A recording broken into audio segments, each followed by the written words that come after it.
नमस्कार दोस्तों, stock market studies में फिर से एक बार आपको बहुत-बहुत दिल से स्वागत करता हूँ। तो आज मैं फिर से आपके सामने कुछ इम्पोर्टेंस कंपनी के अपडेट शेयर करने वाला हूँ। तो इस वीडियो को पूरा लास्ट तक देखिएगा और अभी तक अपने चैनल को सब्सक्राइब नहीं किया तो ज़रूर कर लीजिएगा। कंटिन्यूअसली इन्फॉर्मेशन और अपडेट्स इसी चैनल के माध्यम से आपको मिलता रहेंगे। अभी चलो देख लेते हैं कौन सा कंपनी है इस वीडियो के अंदर। फर्स्ट जो कंपनी है जिसके बारे में चर्चा करें उसका नाम है जियो फाइनेंशियल सर्विसेज।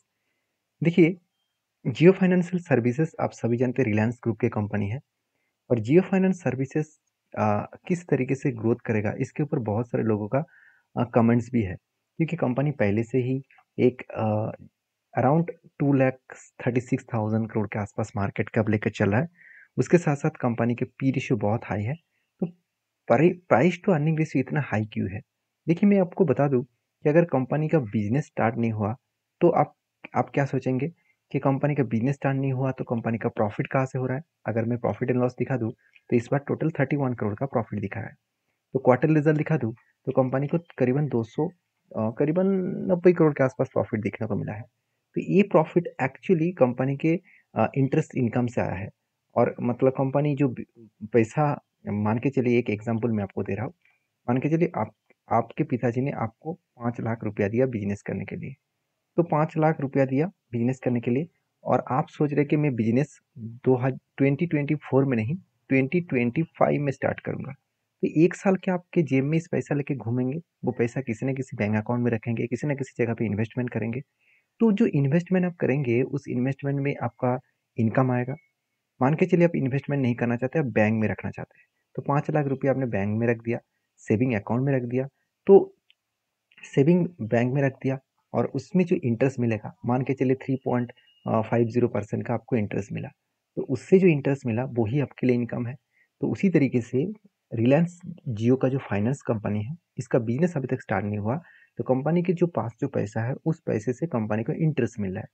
जब कंपनी का बिजनेस स्टार्ट हो जाएगा फुलफिल, तब इस कंपनी का आप ग्रोथ जरूर देखेंगे तो और प्रॉफिटेबिलिटी पे बहुत ज़्यादा ग्रोथ दिखेगा क्योंकि आप खुद ही देख लीजिए क्वार्टरली रिजल्ट कितना दिखने को मिला है 294 करोड़ और यहाँ पे कंपनी टिल टू मंथ में कितना प्रॉफिट दिखा रहा है 30 करोड़।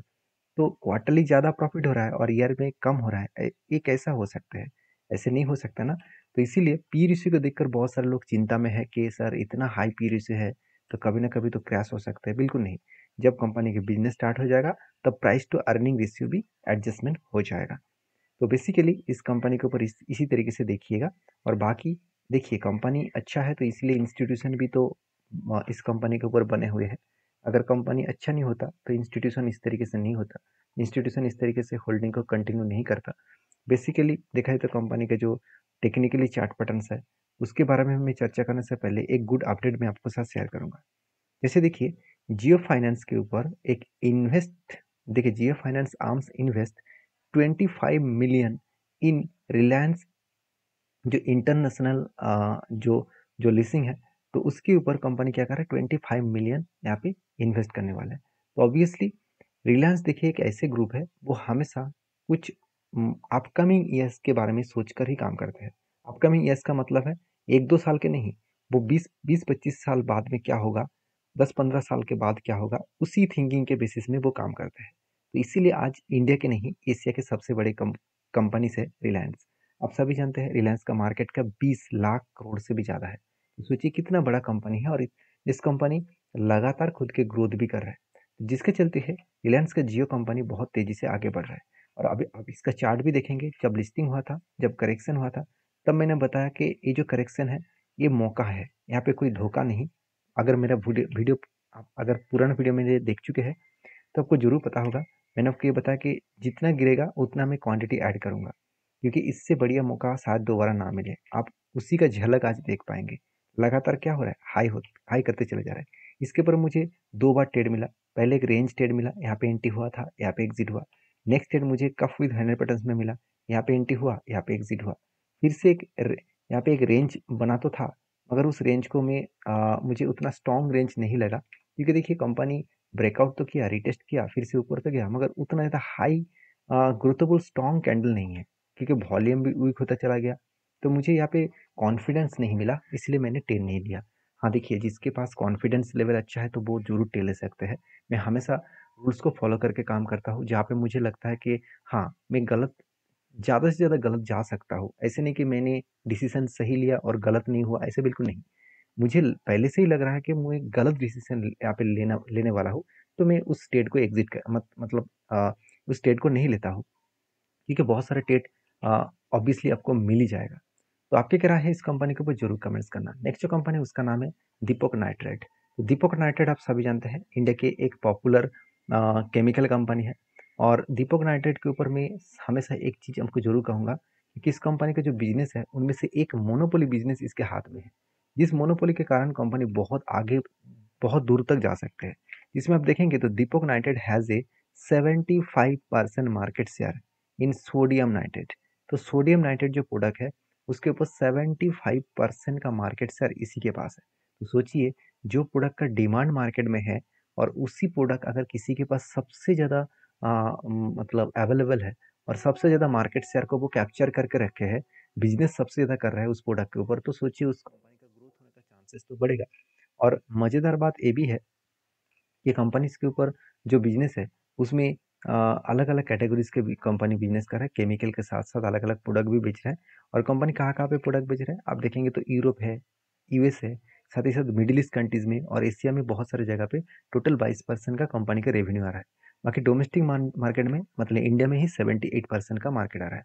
और आप देख सकते हैं फार्मास्यूटिकल्स, एग्रोकेमिकल्स, साथ ही साथ रसायन और पर्सनल केयर और उसके साथ पेट्रोकेमिकल्स, तो अधिसाब industries, dyes and pigments, paper और कोटिंग्स, साथ ही साथ फ्यूल मतलब अधिसाब के ऊपर।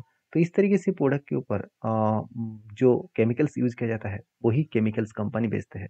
तो देखिए कंपनी के जो क्लाइंट्स है वो बहुत स्ट्रांगली है, अलग अलग क्लाइंट्स इसका देखने को मिलेगा, जैसे बेयर क्रॉप हो गया, उसके साथ साथ यूनिलीवर्स हो गया, इंडियन ऑयल हो गया, साथ ही साथ रील्स हो गया, उसके साथ साथ बीएसएफ हो गया, लॉरियल हो गया, और तो इतने सारे रिलायंस इंडस्ट्रीज हो गया, निरमा हो गया। तो इतने बड़े बड़े कस्टमर इसके जेब में है जो इसको बहुत आगे ले जा पाएंगे। और सबसे जो इम्पोर्टेंस पॉइंट मुझे इस कंपनी के ऊपर लगता है इसका मैनेजमेंट, क्योंकि मैनेजमेंट इतना स्ट्रिक है, इतना खुद को पैशनेट करके रखे हैं। आप खुद ही देख लीजिए कंपनी का मैनेजमेंट कितना स्ट्रांग है। क्योंकि देखिए पहले कंपनी क्या किया, कर्जे को कोविड के टाइम में बहुत ज़्यादा कर्जा लेना पड़ा खुद को बिजनेस को स्टेबल करने के लिए। मगर जब भी बिजनेस थोड़ा सा स्टेबल हुआ, कंपनी क्या किया, सारे कर्जे को मिटा दिया। चाहे कंपनी का प्रॉफिट कम हो कोई फर्क नहीं पड़ेगा, पहले वो कर्जे को मिटाया, उसके बाद वो प्रॉफिट को ग्रोथ किया। जैसे आप देखेंगे क्वार्टरली रिजल्ट, तो सेल्स में कोई भी कमियां देखने को नहीं मिलेगा। मगर प्रॉफिट ग्रोथ में क्या है, थोड़ा सा अभी भी प्रेशराइज है। प्रेशर मतलब थोड़ा सा ज़्यादा हुआ, कभी कम कभी ज़्यादा, कभी खुशी कभी गम नहीं, माफ़ी चाहता हूँ, कभी ज़्यादा कभी कम। तो इस तरीके से सिचुएशन देखने को मिला है। और मैं जरूर कहूँगा ऑब्वियसली इस कंपनी के ऊपर स्ट्रेंथ इसी कारण के मैं सॉलिड रखता हूँ, क्योंकि इसका मैनेजमेंट स्ट्रांग है, जिसके चलते इंस्टीट्यूशन भी इस कंपनी के ऊपर भरोसा करते हैं। ऐसे नहीं कि इंस्टीट्यूशन पूरा के पूरा माल बेचकर भाग गया। हाँ, मान लेता हूँ केमिकल सेक्टर में अभी भी प्रेशर है, फिर भी उसको रिकवरी करने का दम रखते हैं। बाकी इसका टेक्निकली चार्ट पैटर्न्स के बारे में बात करूँ तो फाइनली मुझे एक पैटर्न मिला था, उसके ऊपर मैं ट्रेड भी लिया हूँ। जैसे कफ विद हैंडल पैटर्न्स बना और यहाँ पे ब्रेकआउट हुआ, यहाँ पे भी कंफर्मेशन हो गया। जब नीचे आया था तभी मैंने होल्ड किया, क्योंकि मैं इस कंपनी के ऊपर माल बेचने के लिए तैयार नहीं हूँ, क्योंकि कंपनी में स्ट्रॉन्ग स्ट्रेंथ मुझे देखने को मिला। तो यहाँ पे एक सपोर्ट था, सपोर्ट को फेस किया, ऊपर गए, फिर से नीचे आने का कोशिश किया और यहाँ पे देखिए फिर से वो रीबैक कर रहा है। तो अभी देखिए एक चीज़ों को नोटिस करना, कंपनी की जो प्रीवियस लो है उसके ऊपर लो बना है, मतलब पॉसिबिलिटी ज़्यादा है वो अप 10 में जाने के लिए तैयारी कर रहा है। अगर अप 10 में गए तो कहाँ तक जा सकते हैं, करीबन अराउंड 2800 के आसपास जाने का कोशिश करेंगे, मतलब इस लेवल तक मैं टारगेट लेके चल रहा हूँ। बाकी आपकी क्या राय है जरूर कमेंट्स करना। नेक्स्ट जो कंपनी है और एक केमिकल कंपनी जिसका नाम है फिनोटेक्स केमिकल। देखिए फिनोटेक्स केमिकल बेसिकली एक केमिकल्स कंपनी तो है ही, साथ ही साथ इस कंपनी का ग्रोथ मुझे बहुत स्ट्रांग लगता है, क्योंकि अगर सारे केमिकल्स कंपनी को देखें तो सारे कंपनीज में आपको सेल्स ग्रोथ बेकार देखने को मिलेगा क्वार्टरली। सिर्फ फिनोटेक्स केमिकल का सेल्स ग्रोथ बहुत स्ट्रांग है, 26%। और प्रॉफिट ग्रोथ भी देखेंगे सिर्फ पीडीलाइट का अच्छा है, बाकी सारे कंपनीज का प्रॉफिट ग्रोथ बेकार है, नेगेटिव में चला गया, बिग बिग नेगेटिव। फिर भी उस टाइम में भी फिनेटिक्स केमिकल 47% का प्रॉफिट ग्रोथ किया। इतने छोटे कंपनी होने के बाद भी देखिए, पीडीलाइट को छोड़ दीजिए, पीडीलाइट का बिजनेस कुछ मोनोपोली अलग लेवल का है, मगर फिनोटिक्स केमिकल का जो बिजनेस है वो कुछ अलग है। तो केमिकल दोनों ही केमिकल सेक्टर में है, मगर प्रोडक्ट अलग अलग है। तो इतनी छोटे कंपनी होने के बाद भी 47% का प्रॉफिटेबिलिटी मेंटेन करना इतना आसान नहीं है, और कर्जा कंपनी की एकदम डेट फ्री कंपनी है। और सबसे इम्पोर्टेंट पॉइंट क्या है, कंपनी के सेल्स में कभी भी आपको कमियां देखने को नहीं मिलेगा, और एक्सपेंस को कंपनी कंट्रोल में रखे, उस बेसिस में कंपनी का नेट प्रॉफिट लगातार बढ़ते चलेंगे। तो ये सारे पॉइंट्स कंपनी के लिए एक पॉजिटिव थिंकिंग रखते हैं, जिसके चलते मैं फिनोटेक्स के ऊपर अगर इसके ऊपर मैं टेक्निकली चार्ट पैटर्न के बारे में बात करूँ तो बेसिकली मुझे एक पैटर्न देखने को मिला, वो कुछ इस तरीके से शोल्डर कम हेड कम शोल्डर बना, और फाइनली ब्रेकआउट हुआ, ब्रेकआउट कन्फर्मेशन भी हुआ। रिटेस्ट करने के बाद वो ऊपर जाने की कोशिश कर रहे हैं। अगर ऊपर गए तो कहाँ तक जा सकते हैं, 580 लेवल तक जा सकते हैं। तो इस लेवल तक मैं टारगेट लेके चलो। देखिए, टारगेट मैं आपको नहीं दे रहा हूँ, मेरा खुद का टारगेट है। और प्लीज़, अगर आपको काम करना है तो आपके रिस्क के हिसाब से करिए, क्योंकि लॉस होगा तो आपका ही होगा, प्रॉफिट होगा तो आपका ही होगा। तो उस हिसाब से काम करिए। आपको जो एडवाइज़र है उसके साथ बातचीत करके काम करिए, क्योंकि मैं कोई सेबी रजिस्टर्ड पर्सन नहीं हूँ। मैं एक आपको टिप्स दूँ, मेरा खुद का ट्रेड है, किस तरीके से मैंने ट्रेड लिया वो मैं आपके साथ शेयर किया हूँ। आप उसको वेरीफाई करेंगे, उसके बाद आपको लगेगा कि हाँ, आपको काम करना चाहिए, तो आप काम कर सकते हैं। तो नेक्स्ट जो कंपनी है उसका नाम है पल्सर इंटरनेशनल लिमिटेड, जो एक 60 करोड़ का कंपनी है, छोटा सा कंपनी है। फिर भी इस कंपनी ने एक बहुत बड़ा अपडेट दिया स्प्लिट का। कंपनी एक के बदले 10 शेयर आपको स्प्लिट के हिसाब से देने वाला है। इसको देखकर खुश मत हो जाना। कंपनी इसी तरीके से आपको एक्स्ट्रा बेनिफिट देकर आपको फंसाते हैं। तो प्लीज़ सोच समझकर सारे डिटेल्स को समझ कर काम करिएगा। तो वीडियो अच्छा लगे तो प्लीज़ लाइक करना। मिलते हैं नेक्स्ट वीडियो में, तब तक के लिए धन्यवाद।